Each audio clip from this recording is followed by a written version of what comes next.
Ready? All right. Bismillah ar-Rahman ar-Rahim. Alhamdulillah wa salatu wa salamu ala Rasulillah wa ala alihi wa sahbihi ajma'in. Amma ba'd. Allahumma allimna ma yanfa'una wa anfa'na bima 'allamtana. Ameen. So, alhamdulillah, congratulations and welcome to week 8. So, alhamdulillah, anyways, we've made it this far to in the class. Alhamdulillah, 8th week. Congratulations, and may Allah bless you and bless your knowledge, inshallah. Before we continue, are there any questions or any feedback someone would like to give before we move on? So we announced the schedules already. Next quarter is going to be, I announced it last week here, right? Okay, so that's going to come out, inshallah. That's going to be coming up next, probably next week. And advertising will go out for the new courses as well. Okay? So we have pretty much the next class we're going to be repeating. We have one class on Tuesday, like normal, Lives of the Prophets. Sunday morning will be Purification of the Heart. Sunday afternoon will be Tajweed and Quranic recitation. Thursday evening will be a repeat of this class, Life of the Prophet. Tuesday will be Lives of the Prophets. Plural, Lives of the Prophets. Thursday will be Life of the Prophet. So, yes, a repeat of this class, inshallah. So we're going to be having Sheikh Sohail Mullah, inshallah. He's going to be teaching Thursday class. And we're not going to be repeating Islamic law for reasons, inshallah. So I'm teaching the two new classes, Lives of the Prophets and Purification of the Heart. And we have Sheikh Farhan Zubairi is going to be teaching Sunday afternoon Tajweed class. From the beginning. This is like from zero. So if you walked in and you just took Shahada yesterday, you can start learning the Arabic letters from the first week. So those who already know the Arabic letters and who know like basic reading, you can skip about maybe the first 2 weeks, maybe the first 3 weeks. But by the 10th week, you have to be a master in recitation of the Quran with all the rules and everything. Inshallah. All right. Alhamdulillah. All right. Bismillah, alhamdulillah, wa salatu wa salamu ala Rasulillah. So we're moving on. We're going to be talking about new enemies, the treachery of the tribe, the Jewish tribe of Qaynuqa, the battle of Uhud, and how the preachers got murdered. The Muslim preachers were murdered. So let's begin. New enemies. So remember, we were talking about Mecca, now we're in Medina. And, it seemed like you would think that in the city of Medina, that threat that the Quraysh had on the Muslims is not going to be as great. Now it seems like, or you would think, that things are a lot safer in Medina because you're hundreds of miles away from Mecca. The position is safer. You have your own city. The people are following you. So you'd assume that it would be a lot easier and there would be less enemies and there would be less dangers for the Muslims. But the problem is, in Mecca, there was only one enemy. That was the Quraysh, who were opposing the Muslims and opposing the Prophet ﷺ. Now in Medina, you have a problem. The problem in Medina is, you still have the Quraysh. They're still an enemy. They've not given up. So they're still trying to remove and eliminate the Muslims. But at the same time, two new enemies arose. And these two new enemies arose particularly after the Battle of Badr. So let's talk about why. Why would they manifest themselves after the Battle of Badr and not so much so before the Battle of Badr? What do you think? Yes. They were waiting to see how things were. But why Badr in particular? What made Badr special? They beat them, right? The Muslims won, right? So the Muslims now are demonstrating their power. They were probably thinking that, this small little force of people, they're going to be removed anyways. They're not going to stay for a very long time, right? So they were hoping that this is not going to be an issue for us. They just come for a little while. Probably they're going to get defeated or they're going to move somewhere else and it's going to be over, right? So that's something that they were thinking.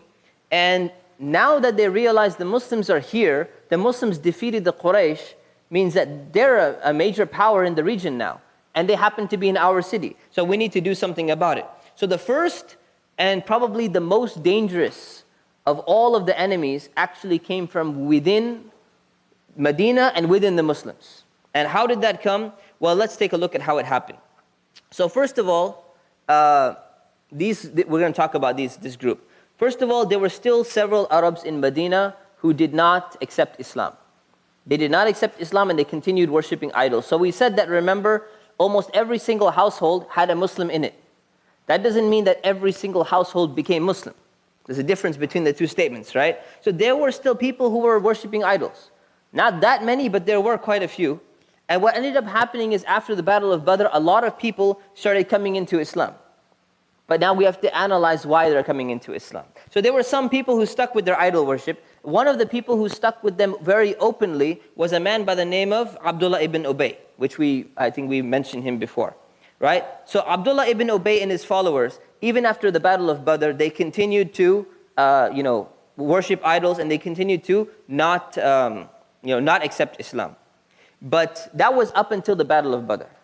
After the Battle of Badr, a little bit later, what ended up happening, most of the people who had not accepted Islam yet, they started to profess Islam, at least outwardly. So, but if you look at their character, you look at the way they would behave, you look at the way they would pray, or the way that they would not pray, the two prayers that they would be missing the most were which prayers? Fajr and Isha prayer. The morning prayer and the night prayer. The two prayers that they would be missing. Why? Because they're sleeping in the morning, and at nighttime either they're sleeping as well or they're doing something, and they're hoping that no one can actually see them because it's so dark. Remember, it's not that lighted. It's not that well lit. So you can't really see people at Fajr time, you can't see them in Isha time, and if there are people who are just pretending to be Muslim, then the best time to show yourself, if you're only showing, is in the time where people can actually see you and they can differentiate you and they can look at you. So they saw a political advantage in pretending to be Muslim. Why? Because the Muslims succeeded in the Battle of Badr. So that's where they were coming from. They said, you know what? We're going to go ahead and pretend like we're Muslim because there's some advantage. It's better to go with the majority. It's better to be with the group. So these are the people that says, if you can't beat them, then join them. So they went ahead and did that. And these people were known as the hypocrites. They're known as the hypocrites. Now, what are hypocrites? Hypocrites are two things, right? Hypocrisy is when you say something and you do something else, right? Or you claim to do something and you're actually doing something else, being two-faced. But here, where is their hypocrisy? Their hypocrisy is not in their deeds, per se. Their hypocrisy is in their beliefs. It's in their heart. That they actually are not accepting Islam, but they're pretending like they've accepted Islam. So you had this one group of hypocrites, the most dangerous one, that they saw political advantage. Now, verses of the Quran were revealed to the Prophet and to the Muslims who were living there at this time, telling the Muslim community about this group of hypocrites and telling them how dangerous they actually were.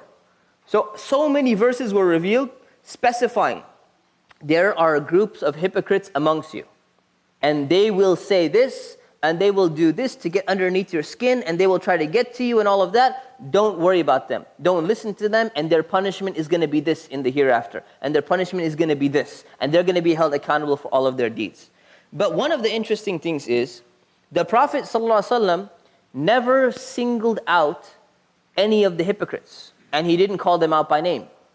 And that's very interesting, because he was given the names of these hypocrites, and he knew from Allah at least some of them who were hypocrites, so he could be careful of them.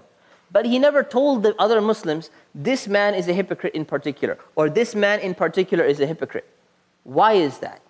The reason for that is because he wanted to teach us a lesson. You see, had he gone and started calling other people, this man is a hypocrite and this man is a hypocrite, then people would get the example and say later on, when the Prophet ﷺ is gone, the Muslims later on would say, well, you know what? That person over there is a hypocrite and that person over there is a hypocrite. And then we'd have a big problem on our hands. Why? He only knew that they were hypocrites because of divine revelation. And you cannot tell what's in a person's heart. So he taught us to judge based upon people's actions. There may be somebody who's acting like a hypocrite who might be a real Muslim. And there may be somebody who's acting like a Muslim who's actually a hypocrite in his heart. We deal with people based upon the way that they act in society and based upon what we can see about them. And we be careful.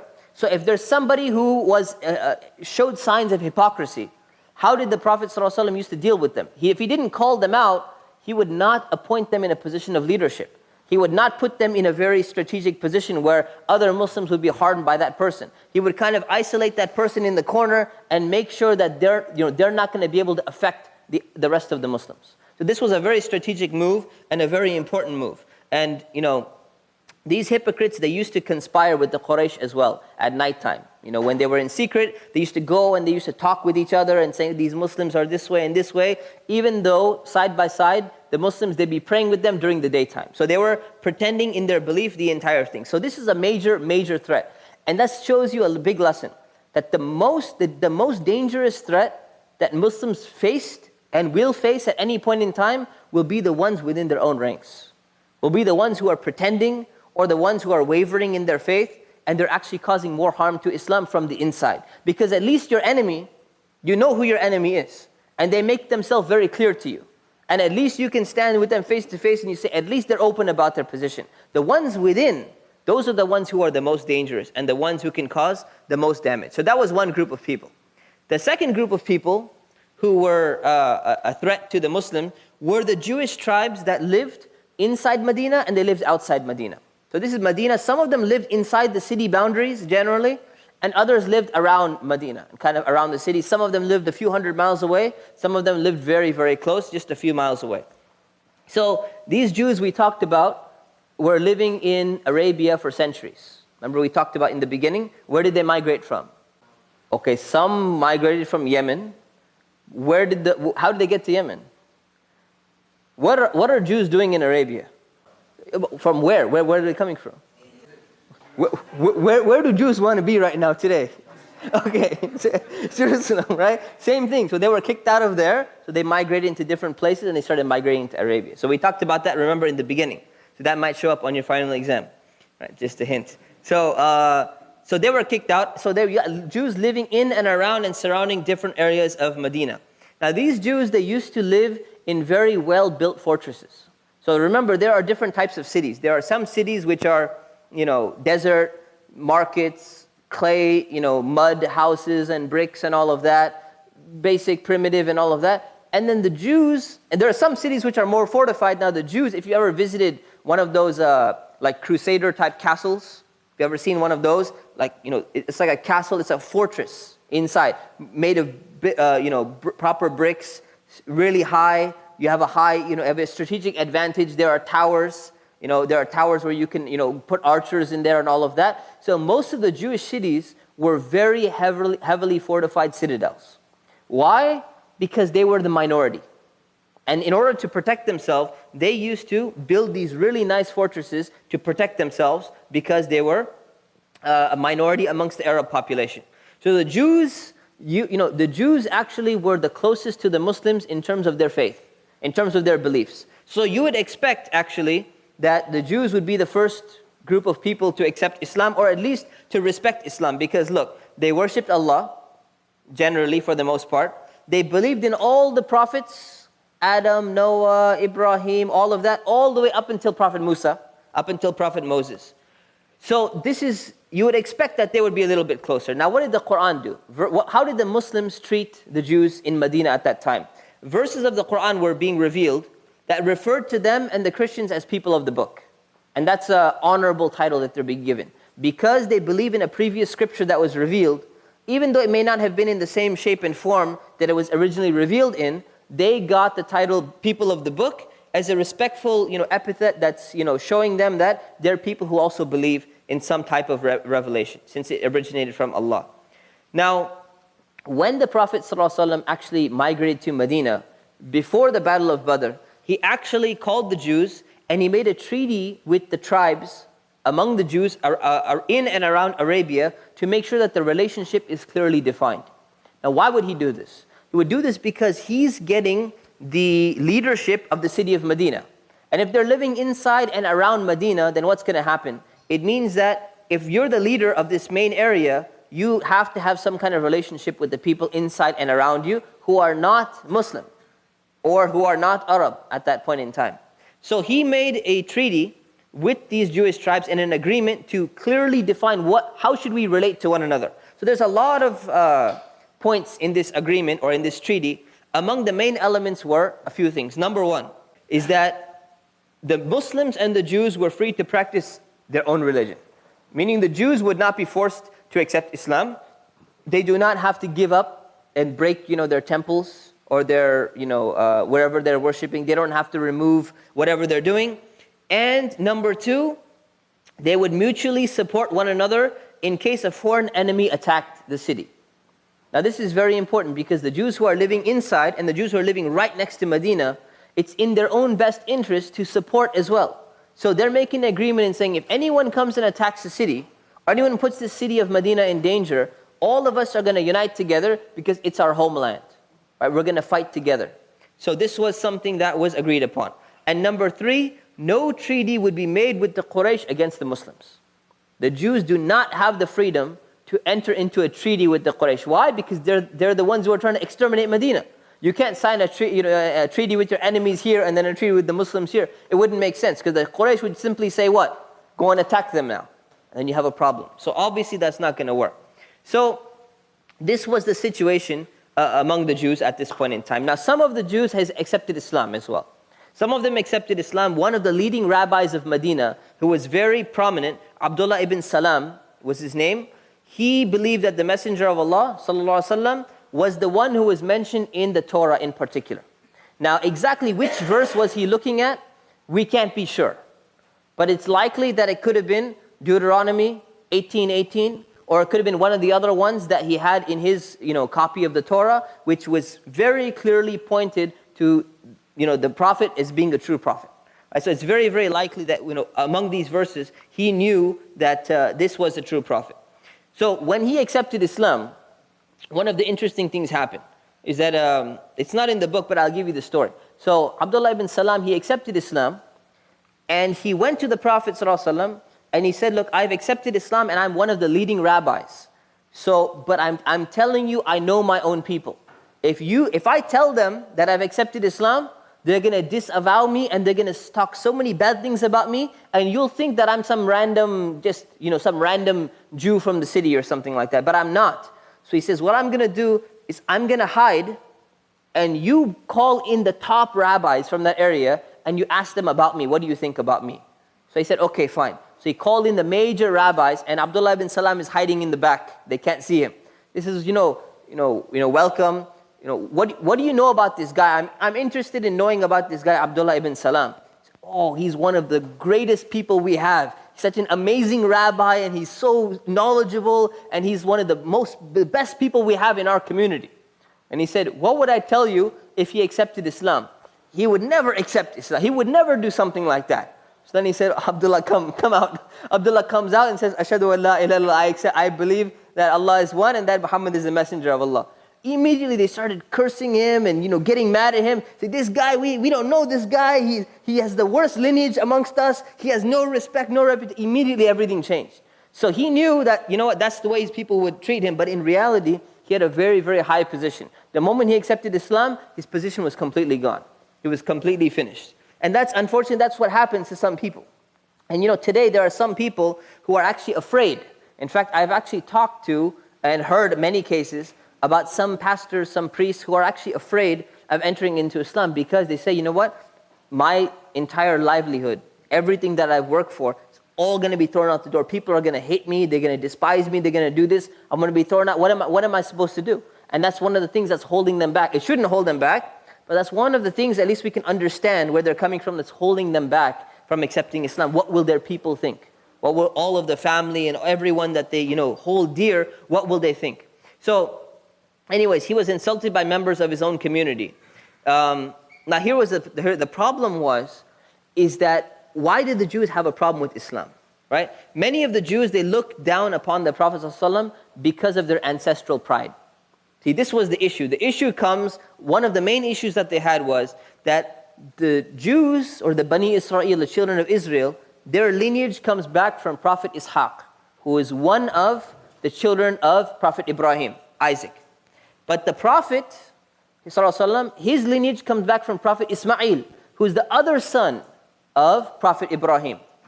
And the thing is, the Jews say that he should be coming from the same lineage if he was going to be a true prophet, because we don't acknowledge the prophecy of the other side. And we talked about that in the beginning. Remember, we talked about some of the verses that are there in the present day Torah, which talks about how even in their books it says that God will bless the lad and multiply him and make him into a great nation, referring to Prophet Ismail.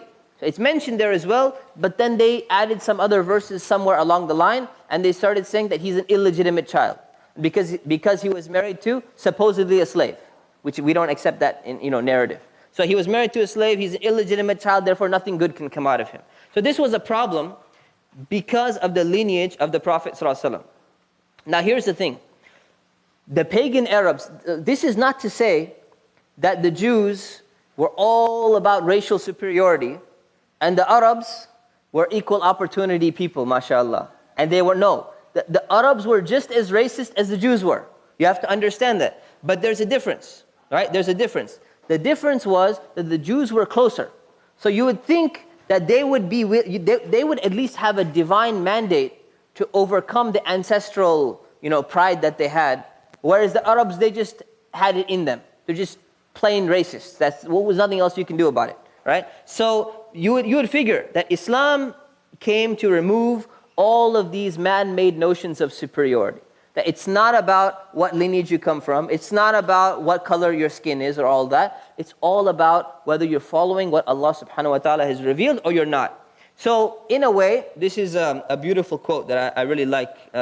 It's a twist of a quote from Martin Lings, who says, you could say that the Jews had a problem with the man because of where he came from, but the message, they didn't have any problem.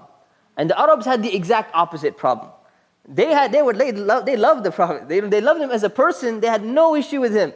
But they had a problem with the message because it went against their idolatry and against their idol worship. Okay? So, now here's what happened.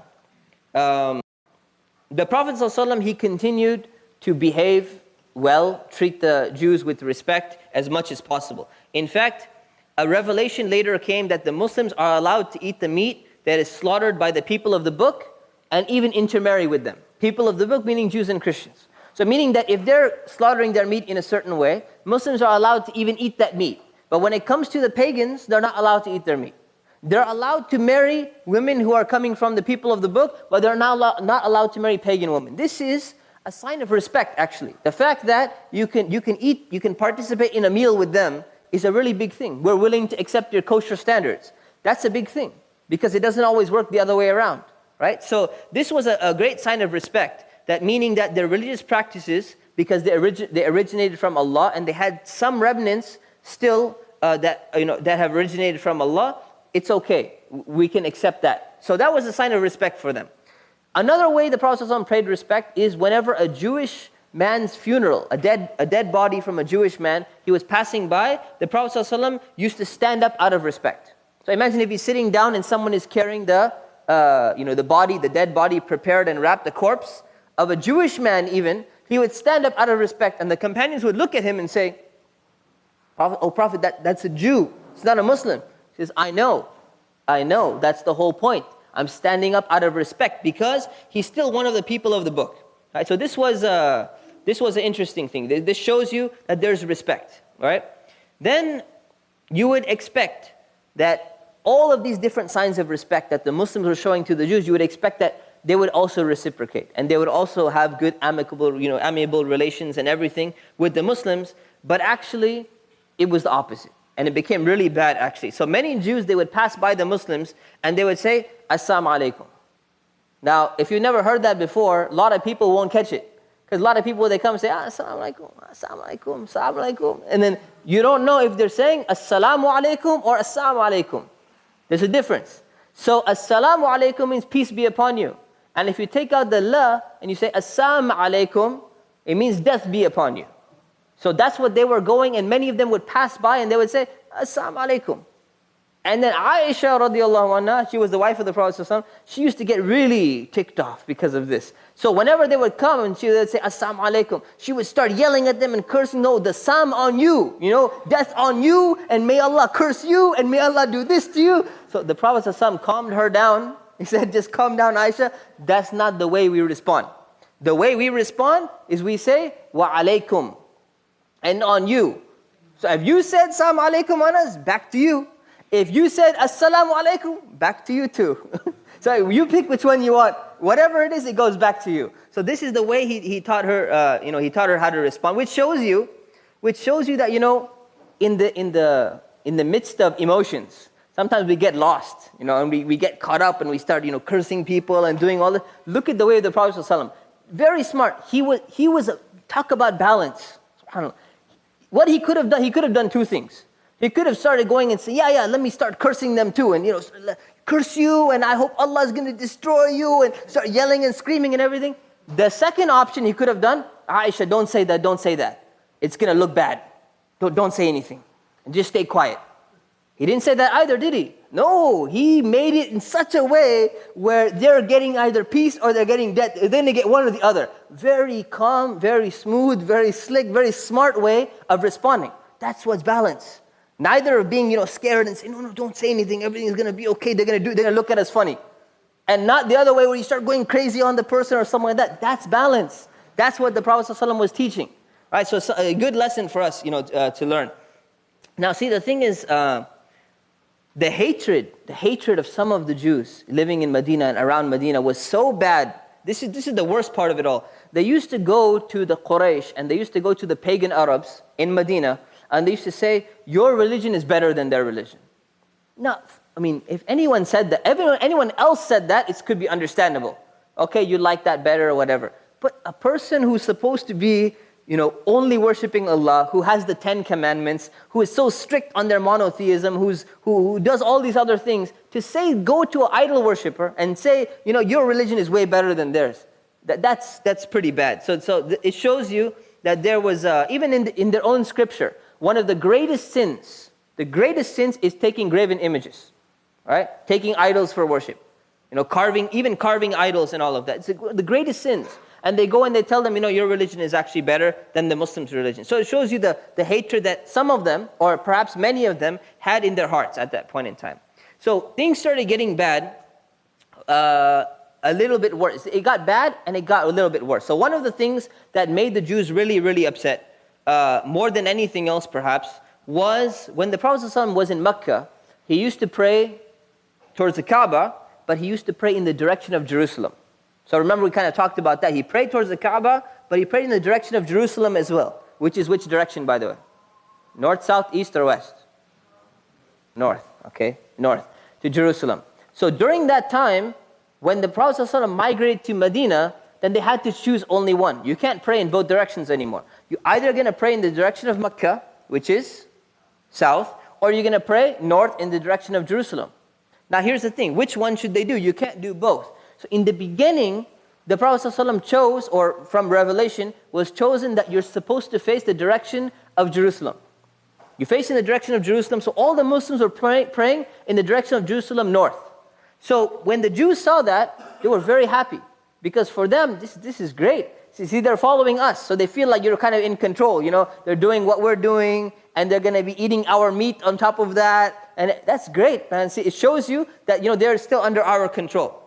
So they were fine with that, but then the thing is, Allah subhanahu wa ta'ala is not bound by any space. This is just a symbolic gesture, right? When you're facing, it's for the sake of unity, it's for the sake of concentration and other things. So what ended up happening is that after a while, the Prophet ﷺ, actually about 16 or 17 months after migration, the Prophet ﷺ received revelation that it was time to change and face towards Mecca. Now, for the Muslims, it doesn't make a difference. Why? Because Jerusalem was built by Prophet Sulaiman later, before that. Originally, the temple, one of Ibrahim's children, which one would it be? Ishaq, okay? Ishaq. And then the Kaaba was built by Ismail, right? So Ismail. So he was built by him. So they're built by both of Ibrahim's children. One was built here, one was built there. So for them, it doesn't make a difference because both of them are prophets of Allah and they're both children of the Prophet of Allah. So it didn't make a difference. So there was no thing about choosing one over the other or whatever it was. So what ended up happening was, after the Battle of Badr, verses were revealed that the Muslims now are supposed to face Mecca. Now let us take a look at what does that mean, right? What does it mean that they have to face Mecca? Okay, so the change in Qibla came. This was more than just a symbolic change. It actually had other ramifications. So if you look at it, Islam was now differentiating itself with the Jews and the Christians. Some of the Christians used to face Jerusalem as well. In fact, I think some Orthodox Christians, like not Greek Orthodox, I think some type of Orthodox in Eastern Europe, Russia area or whatever, they still face Jerusalem as well. So the thing is, Islam is making a demarcation line that says, we are a separate nation now. We are a separate ummah. Even though our beliefs are in common, there's something that makes us different. Now, Allah subhanahu wa ta'ala wants us to go back to the original, back to Prophet Ibrahim. Because the thing was, the Jews were differentiating between the two children. And they started going off, you're not from this bloodline, you're from this bloodline, and we only accept from this bloodline. So Allah subhanahu wa ta'ala is making a message, okay, this is where the bloodline was the problem. Okay, we just go one line back, Prophet Ibrahim. So which one did he build? Which one was he there personally for? Maybe he helped Ishaq as well, but he was there and he has connection to the Kaaba. So number one, there's a clear line of difference between the Jews and the Christians and the Muslims on the other side. So now they're getting their own identity. They're establishing their own identity as a separate individual group of people. Because Islam was not supposed to just be a follower, and it was not supposed to be seen as like some copy. Because even today people allege, they probably allege at that time, oh, Islam, so many prophets in common, so many stories in common, oh, you probably just copied us. You probably just plagiarized off of us and changed it. Islam was not a copy. And it was not something that was supposed to be followed, that was following. It was something that was supposed to be followed. So it became an independent entity by changing the direction of the Qibla. And that's a very, very significant thing. So it shows that the Muslims now are going to be reconnecting with the message of Prophet Ibrahim, and they're going to be reviving that spirit inside of Arabia. The second thing that it would do, and that upset the Jews a lot, by the way. That upset the Jews very much, because they felt in control and in power and all of that. The second thing that it did was, it upset the Quraysh. Why would it upset the Quraysh? You would think that the Quraysh would be happy. See, they're facing Mecca, right? But why it upsets Quraysh is because now it looks like the Muslims are focusing their sights on Mecca. Right? So now they're thinking, whoa, I thought they had abandoned Mecca. We thought they left and everything is gone. Now they're facing all of a sudden, this is a problem. And it made a very clear kind of like a forecast that Muslims will be back in Mecca. They have not left. They will be back. And it made a very clear sign. So, and that the Kaaba would be cleansed of idolatry as well. Because the idols were inside the Kaaba and outside around the Kaaba, right? About how many idols were there? 360, over 300 idols, right? Inside and around the Kaaba. It means that this would be cleansed because the Muslims would not continue to pray towards the Kaaba if there were idols there. So this was a very important symbolic gesture that took place, okay? Any questions? Okay, the pagan Arabs under Medina at this point in time, how they were being treated, they were a minority. So they were living, within Medina, and they were just doing their own thing. So they were not destroying idols or anything like that. They were just going, whoever were worshipping their idols, they were worshipping it inside their house or outside or whatever it was. So at that point in time, their relationships were defined because, see, the thing is, the reason why there was a separate treaty with Jews is because they're not from the same tribes. Now see, the thing is, the Muslims were from Aus and from Khazraj for the most part. So they already had a relationship through tribal bonds. That's why they didn't need a separate contract. That's the reason. Because they were, see, the thing is, they were defined tribally, and they were defined religiously. So now that the Prophet ﷺ came, the Muslims had a tribal relation on one side, and they had religious relation on one side. The Jews had neither tribe relationship with Muslims, nor religious relationship. That's why they needed a treaty. That's why they specifically needed a treaty. No, it was everyone else, but it didn't discuss the details of their religion in particular. But it was, the Medina constitution was throughout all the people who were living there. But there were more political factors amongst the Arabs themselves. The Jews were fluent in Arabic. So they had their own, they had their own language, Hebrew, and they probably spoke other languages as well. But they were fluent in Arabic. They had become Arabized. So their culture was Arab as well. They were eating Arabic food and all of that, Arab food and everything. So they were because they had lived there for such a long time. So they had integrated completely into the society. You would have to ask which Christians and which Jews, right? Because there's so many different ones. So they believe in Zamzam. They believe in the well of Zamzam, that's for sure.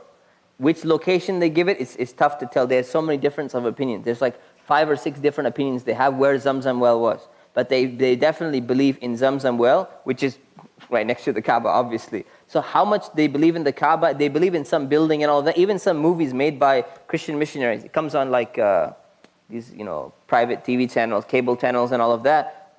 Zamzam well is flowing and there's some other valley and there's a building and it's all there. So most of it is there actually. But in terms of the details and where it was and all of that, it's hazy. So like Catholic Encyclopedia describes like 5 different locations for where Paran is supposed to be. None of them are convincing to most scholars anyways. And they're not very good ideas anyways, but they're there. They don't know. They're trying to figure it out. It's not clear. It's not clear. It's not 100% clear. So I tell you, Zamzam they have for sure. In terms of the building, I don't think it's clear as far as I know, unless there's something else I missed. There's a group of people in academia. They started becoming popular in the 80s in many universities. They're called revisionists. So revisionists, there's a lady by the name of Patricia Crone and Michael Cook. They wrote a book called Hagerism. Took them like 14 years to make the book or whatever. So one of their claims is that Makkah didn't exist as a city. It just didn't exist. Kaaba didn't exist, Makkah didn't exist, nothing was there. And the reason why they're making this claim is they say because there's no documentation, which is not true though, but this is their claim. There's no documentation from non-Muslim sources that claim that Makkah existed or the Kaaba existed. That's their claim, right? So anyway, I had to write an article against that in my class, and there actually is clear. In fact, the Greek, I think it was some Greek explorer, forgot his name, Anaxagoras or something like that, whatever his name was, he had actually documented while he was traveling through Arabia several centuries before the Prophet ﷺ, he was actually describing, he said there's this building where all the Arabs come, and he's describing the Kaaba pretty much in detail. So you don't need to have it mentioned anyways, because if everyone becomes Muslim in an area, you say, well, now that you're Muslim, we're not going to accept what you have to say. That's what the entire premise is built upon. So that's why I'm saying I doubt it. But if it is, let me know, inshallah. Send it to me. All right, so let's move on with the treachery of the Qaynuqa tribe. So you have one of the tribes of the Jews is the Qaynuqa. Okay, so a few months after Badr, the Prophet ﷺ, he received intelligence. Remember, there were intelligence missions being sent out. So he received intelligence that the Jews from the tribe of Qaynuqa, who were actually living inside Medina, were about to break their covenant with the Muslims and attack the Muslims. So the Prophet ﷺ had already seen that there was a lot of open hostility against Islam and against the Muslims from the Jews. But at the same time, he didn't want to simply act based upon one intelligence report that's coming in. So instead of just acting and doing something about it, what did he do? He wanted to verify and see, is this information correct or is it not? So what did he do? He went and decided he's going to go visit the tribe of Qaynuqa and visit their leaders and see whether this, without telling them, that by the way, I heard you guys are planning to attack me. Without telling them, he wanted to go and see how are relations. You always check with your allies. Are things still good? Are they not good? Are things getting messed up? Whatever. So he went and he wanted to make sure that, let's see, if this intelligence information that we received is accurate or not. So he started talking to them, and they gave him a very, very cold response. When he said, the Battle of Badr and the Quraysh has been defeated, their response was, just because you defeated an army, the army of Quraysh, doesn't mean that you're anything special. You think you're so special because you defeated Quraysh? If you were going to fight us, then you'd see what we're really made of. Meaning, don't be so happy that you beat Quraysh just because they're such a big tribe and everything. We could take you on. Now imagine your ally is telling you that. Right? The guy you made a contract with you is giving you this kind of response when you go and talk to them. So the Prophet ﷺ was convinced something's gone wrong. We don't have a good relationship anymore. This treaty is not working out. Something had to be done. So the Prophet ﷺ is starting to make preparations. Just a few days later, what ends up happening? An incident occurs which actually adds more fuel to the fire. Just a few days after he sees that relationship is not going good, it's not working out, there seems to be a problem, an incident occurs that causes more problems, that just makes things worse. So there's a Muslim lady who's shopping in the market of Qaynuqa. It's a very famous market and a lot of people will be trading over there. So she's shopping, and you obviously have seen relationships between Muslims and Jews turning sour. That was already bad. So some Jews began to harass this lady. They began to harass this woman.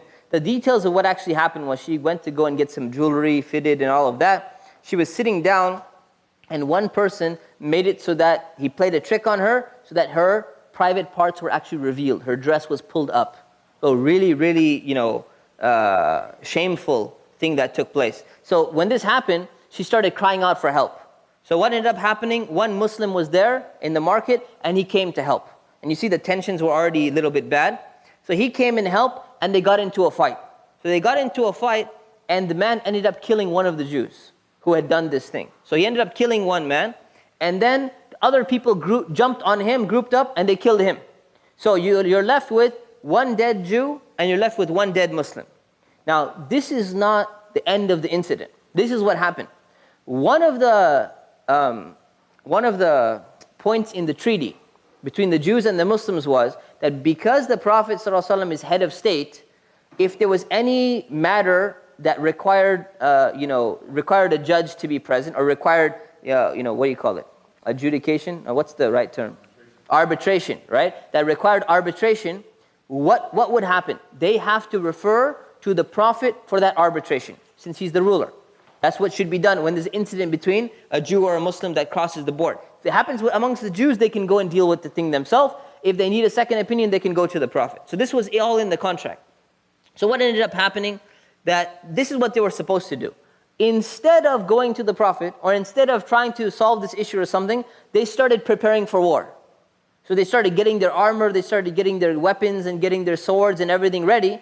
And this was a clear sign. They said, you know what, we're sick and tired of you. We don't have to deal with you. So they already made it very clear that they were, not interested in cooperating with the Muslims. And now they were making it very clear they were preparing for war. Which means what? Which means that the intelligence that the Prophet ﷺ had received was actually correct. Right? Now here's another thing. The reason why they would prepare for war, even though they're a little bit more in the minority, is because the hypocrites were actually going and talking to them and saying, don't worry. We're with you as well. If you ever want to fight the Muslims, we're going to be there for you. But here's the problem. See, when hypocrites are hypocrites amongst the Muslims, they also become hypocrites amongst the Jews. So you can't trust somebody who is lying. If you're lying to this person, what means you're not going to lie to this person? You're so used to lying, you're going to lie to everybody. So here's the problem. So they said, oh yeah, we got all these guys ready to support us. We're going to be fine. So now what did the Muslims do? They decided, let's react very quickly. The Prophet ﷺ gathered an army together, and while they were still preparing for battle, he immediately besieged their fortress. So what does it mean to besiege a fortress? It means you surround the fortress completely with an army so that supplies cannot get in, supplies cannot get out. Right? In order for them to surrender, so that they can't, so that there's no major bloodshed taking place. There's less damage on both sides. So the Qaynuqa, they send their signal out to the hypocrites, and they say, it's time, come on, let's go, let's fight. No hypocrites arrive at the scene. They're nowhere to be found. They're busy doing something else, right? So they broke their promise, just like they broke their promise with the Muslims. They were being hypocritical. So after 2 weeks of besieging the fortress of the Qaynuqa, no supplies, no help, nothing, they finally surrendered. Now here's the thing. This was treachery taking place inside the city. Right? So according to almost all forms of international law at that time, Roman Empire, Persian Empire, Arab tribal law, Chinese law, all of that, the fighting men, the soldiers, should have been put to death. Right? All the soldiers should be put to death for the most part. Okay? Because this is a major sign of treachery. This is not just a war, this is beyond a war. This is a covenant that you made and you're inside the city, so it's something very, very dangerous. But they started pleading with the Prophet. And they said, please, don't kill us and spare the people and spare their lives and spare everything. So the Prophet ﷺ, his kindness, you can say, got the better of him, and he made a decision. He said, okay, fine. We will not kill off your fighting men, but the Prophet ﷺ was not a fool either. So he did not say, okay, now that you guys apologize, everything's going to be fine. Obviously, it's not going to be fine. So he knew that it's too dangerous to let them stay inside the city walls of Medina, so he kicked them out. So they had to leave, and their belongings were confiscated as well. So that was one of the punishments. Now you'll see how he deals with different Jewish tribes in different times, and you'll see why he's doing that. So what did they do though? They were kicked out of Medina, so they sought refuge with some of the other Jewish tribes that were living outside of Medina. So they did not go back to Jerusalem, they did not leave Arabia, they were staying there, and they went and they integrated with the other Jewish tribes. But that doesn't mean that all the Jews were united. So all the Jews were not that happy always taking them in as well, because in fact before the Prophet ﷺ came to Medina, some of these Jewish tribes were fighting amongst each other. And some of them would ally with the Arabs, to fight another Arab tribe which had allied with another Jewish tribe. So they're actually fighting amongst themselves technically as well, which was forbidden for them in the scripture, and that's actually mentioned in the Quran as well. So instead of appreciating the Prophet ﷺ's leniency, the fact that he spared their lives, they actually became even more incensed. They became more upset. So their anger and their rage was, fuming even more, even though they were regrouping themselves in different places. So this is pretty much what happened with the treachery of the Qaynuqa. Okay, any questions on this? Okay, let's continue then. Now we're going to talk about the Battle of Uhud. So immediately after the Battle of Badr, let's go back to Quraysh versus Muslims. Now the Jewish tribe is done, back to Quraysh versus Muslims. As soon as the Battle of Badr was done, Medina was on very high alert. Why? Because the Quraysh would want to do what? Get revenge, right? They want revenge. And remember we talked about Abu Sufyan was one of the few leaders who didn't die. Or in fact, he was not really a big leader, except after the Battle of Badr. All the major leaders died, Abu Jahl and all those people. Abu Lahab ended up dying a different way after Badr as well. He stayed in Mecca, but he ended up dying anyways. All right? So once he died, all the major leaders died out. You have Abu Sufyan taking over the Quraysh. So he's one of the main leaders of Quraysh.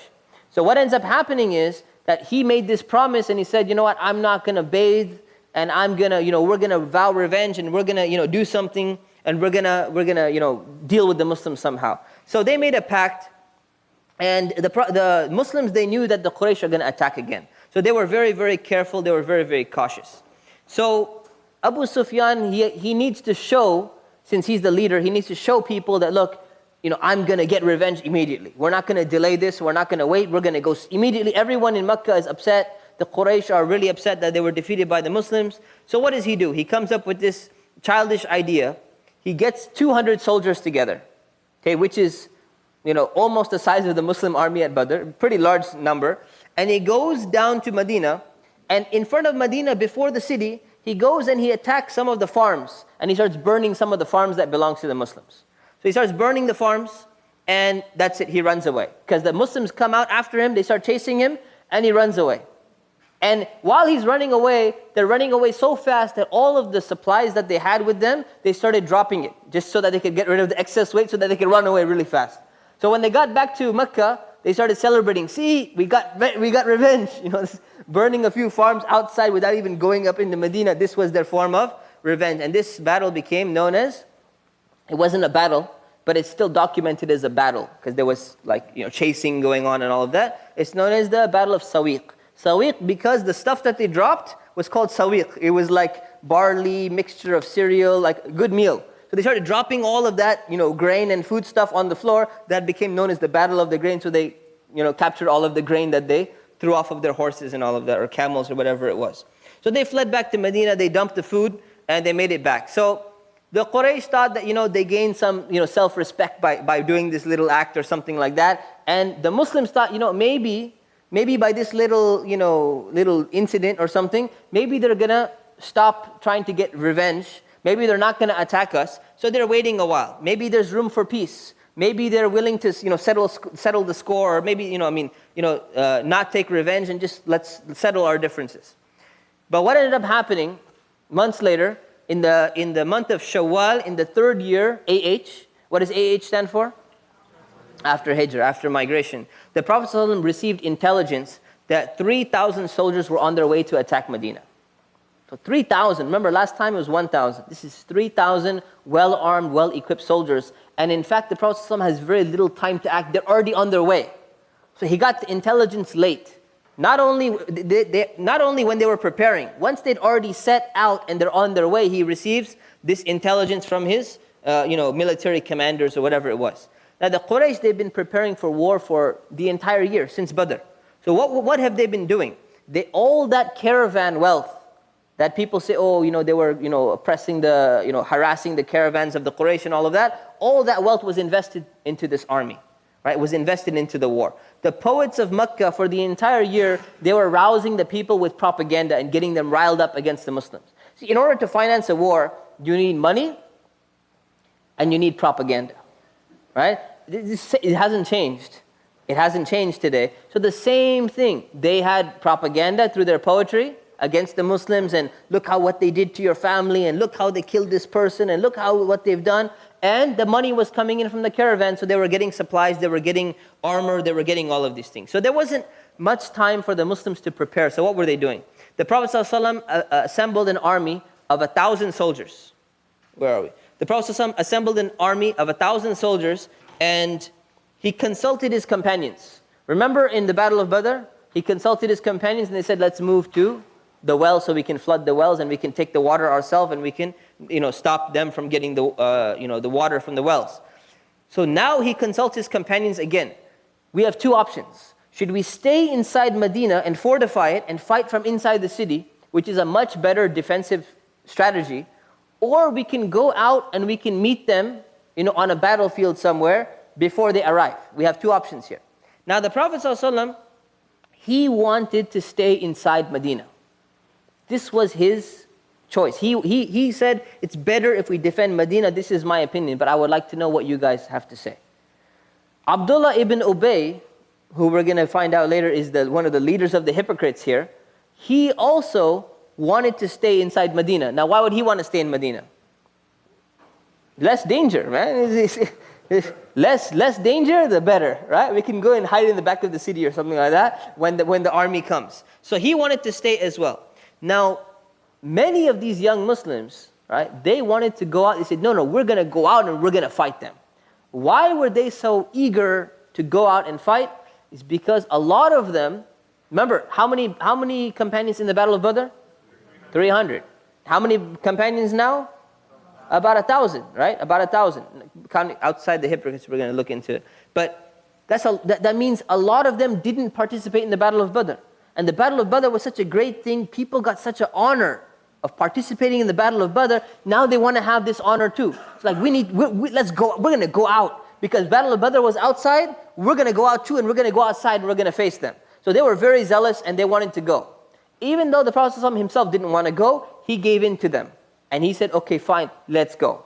After a while, they started regretting. They said, we kind of pressured the Prophet. We shouldn't have done that. It was already too late.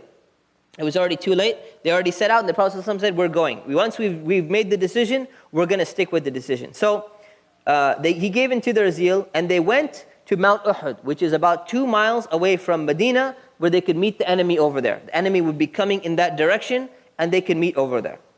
On the way, while they were traveling, Abdullah ibn Ubay, remember we know Abdullah ibn Ubay, he started showing some signs of hypocrisy openly. And what did he do? He abandoned the Muslim army. And he said, you didn't accept my advice to stay in the city. You didn't accept my advice. I wanted to stay in the city. You didn't take my advice. I'm leaving. And he took 300 of his men with him. So it shows you how many hypocrites there were. These people are following Abdullah ibn Ubay more than they would even follow the Prophet ﷺ over there. Now here's the thing. Is this a good excuse? Right? You didn't accept my advice to stay in the city. Here's the thing. If he wanted to make this statement, he could have made the statement before they left the city. Right? He could have said, we're not going with you. Me and my men, 300, unless we stay in the city, we're not going. So if you want to go, you're going to go without us. No, he didn't do that. He went with them, and while they're on their way to Uhud already, he said, you know what? You didn't accept my advice, so we're all going back. This shows you that a little bit more of this man's hypocrisy. So he took 300 men. How many Muslims are left in the army? 700. Okay? But from the Islamic perspective, this is a good thing.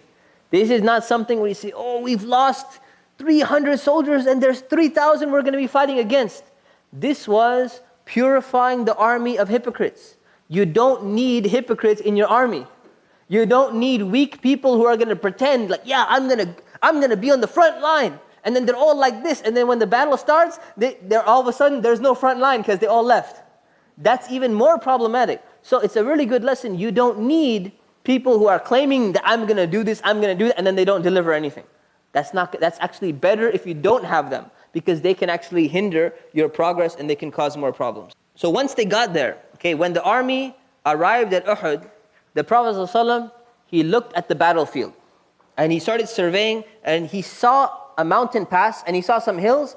He put 50 archers on one mountain pass, on one nearby hill, and he said, you stay here no matter what. You guard this area, because he saw that there was a route going around the back. He said, you need to stay here and you need to guard this place, because this could be exploited by the enemy.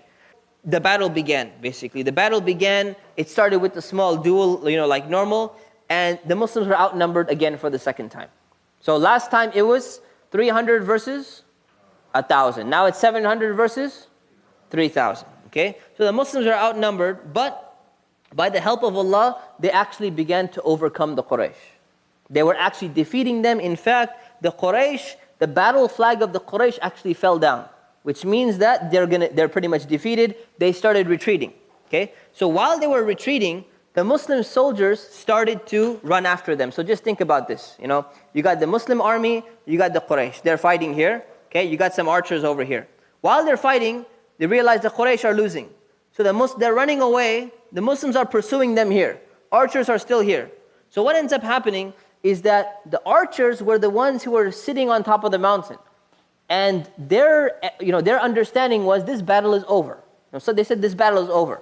Now their leader told them, no, it doesn't matter. The Prophet ﷺ gave us clear orders. We do not move from our position no matter what.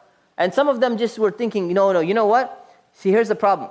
If these foot soldiers run after them and they get all the money and all the stuff that's left behind by the soldiers, the armor and everything, that's spoils of war. It's called the booty or the spoils of war. That's like the salary that a soldier will get. Because how much were these soldiers getting paid, salary-wise? Nothing. Okay, there's no money. So the only money that you can get for all this work that you're doing and everything is the stuff that's left on the field. You're allowed to take whatever's left on the field. At this point in time, if you kill one soldier in particular, or if you leave something behind, you get to take his battle armor and everything. The rest has to be divided later on. Later on, division of the spoils come afterwards. So what ended up happening was, they wanted to go and get the spoils of war. Their leader told them, no, you're not allowed to leave. But they were already focused. That money is there, and we need to go and get it. The battle looks like it's over. We want to participate in that as well. So they start running and they go down from the mountain. As soon as they get down there, Khalid ibn al-Walid, who is from the Quraysh, he was a very good military strategist. Very excellent, really intelligent man. So he immediately saw this mountain pass now, the one around the back, it's exposed. There's only a few archers left. The majority left, a few archers remain. He says, now that mountain pass is exposed, let's go around the back and see if we can attack them. So he goes and he gets his cavalry, and he goes around the back of the mountain pass, and he manages to take out the few archers. Because if there were 50, they could have stopped his cavalry. But if you have just like 2, 3, 4 archers or something, they can take out a few guys, and they're going to get taken out within a small matter of time. So the archers were killed off, who stayed on the mountain. And Khalid ibn Walid got his people, and he went around the back. So what ended up happening was, when the Quraysh, they went around the back of the mountain, they ended up going and attacking the Muslims from the back. Now this is a battle, and you imagine you're focusing on running after a guy, and then somebody from behind on a horse is coming and attacking you from the back. You don't even realize what's going on. As soon as you realize what's going on, you turn around to go and fight these people. The Quraysh who you were chasing, they realize what's going on too. And they turn around and they attack you, and they squeeze you in from both sides. This is called pincer attack. You get them in from both sides, a military strategy to get them squeezed in between two. Now you don't know which direction to fight, because one guy's going to come from this way, one guy's going to come from this way. Very difficult to fight in that situation. So that's what ended up happening at this time in the Battle of Badr. So, okay, we'll stop right here. So the Muslims are squeezed in, and now we're going to see what happens to the Prophet ﷺ. All right, we're going to see what happens to the Prophet ﷺ after Salatul Isha, inshallah. So we'll resume afterwards, inshallah. Assalamu alaikum.